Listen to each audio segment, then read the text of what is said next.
অবশ্যই এই জন্যই তো নোয়াখালীর মাইয়া। আমি কিন্তু নোয়াখালীর মাইয়া বলতে এখানে যে নোয়াখালীর মেয়েদেরকে রিপ্রেজেন্ট করেছি এমন না। এটা অনেকেই হয়তো এরকম আমি যেটা আমি আমি খুব ফলো আপ করি কে কি বলছে বা কিভাবে নিচ্ছে, এটা আমি নিজের কাজের জন্য ফলো আপটা করি সো দ্যাট আমি আমার জায়গা থেকে আরো বেটার কিছু দিতে পারি। সো আমি ফলো আপ করার সময় দেখেছি যে অনেকে ভাবছে যে নোয়াখালীর মাইয়ারা কি এরকম কিনা, বাট না ভাই, নোয়াখালী মাইয়াদেরকে ডেডিকেট করে না জিনিসটা। নোয়াখালী অবশ্যই আমি নোয়াখালীকে রিপ্রেজেন্ট করছি, বাট নোয়াখালী মাইয়াটা আমি। সো লিরিক্স গুলো যদি আপনারা ভাবতে চান কাকে নিয়ে, লিরিক্স গুলো আমি আমার কথা বলেছি। তার সাথে কাজের অভিজ্ঞতা খুবই ভালো।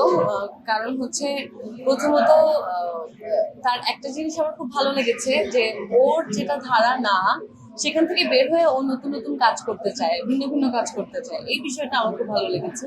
আমি তো একটা আঞ্চলিক ভাষায় গান, একটু হিপ হপ স্টাইল, আবার অ্যাফ্রো ফিউশন, সো এই জায়গাটা কি আসলে আহ, একজন এরকম একজন র্যাপার করবে কিনা এটা আমি আগে ভাবিনি, বাট ও শোনার পর যখন দেখলাম যে ও নিজেই ভাইব করছে কাজটার সঙ্গে এবং ইন্টারেস্ট দেখালো যে কাজটার সঙ্গে যুক্ত হলে ভালোই হবে।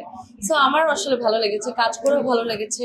ও কাজের ক্ষেত্রেও খুবই কোঅপারেটিভ, অনেক ফ্রেন্ডলি, কাজ করে একটা নতুন অভিজ্ঞতা হয়েছে। এবং আমার মনে হয় যে আমরা এরকম আরো আরো অনেক বেশি বিভিন্ন জনরার মানুষের মিলে কোলাবোরেট করলে ভালোই হবে।